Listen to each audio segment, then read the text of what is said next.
嗨，大家好啊！我嚟到屯門 Loftland 咧拍2個會員單位俾大家，咁一個咧就係3房1個廁所，咁3房1廁咧就543尺嘅，咁而家業主放租就22000，咁我唔講咁多啦，大家一齊欣賞下去片。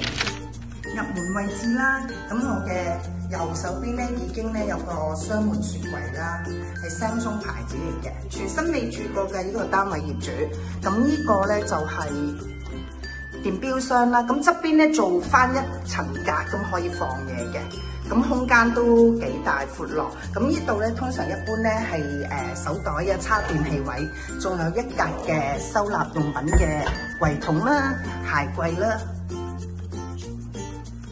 好啦，咁介紹一下啦，一個開放式嘅嵌入式嘅廚房啦，咁齊晒嘅爐具，咁拎包入住加翻啲家私咧，已經可以住得噶啦。咁全屋咧都整整齊齊嘅，啲電器齊晒嘅，咁焗爐啊、洗衣機啊都有嘅，咁大家睇睇。好啦，轉個身嚟呢邊啦，咁餐桌位一般咧就放喺我嘅右手邊一度啦，咁已經都擺到4人坐嘅位置啦。咁行前少少咧，梳化電視機位啦，咁睇你想放左啊定右都可以。咁有一個露台。咁景觀咧望翻咧對面嘅樓同埋村屋景啦，咁我先俾大家睇睇。咁景觀就一般啦，唔係話好靚，不過勝在夠闊落，唔係話好壓迫感。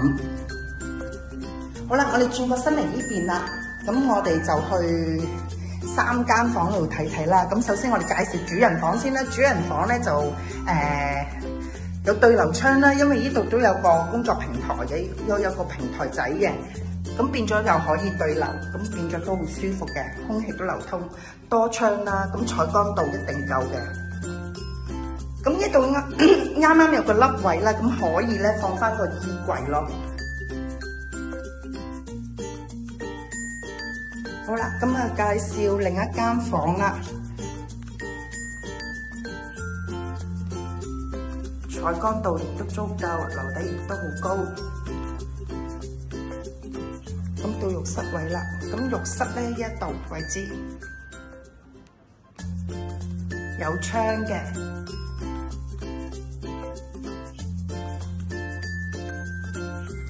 咁到最後介紹個細房啦。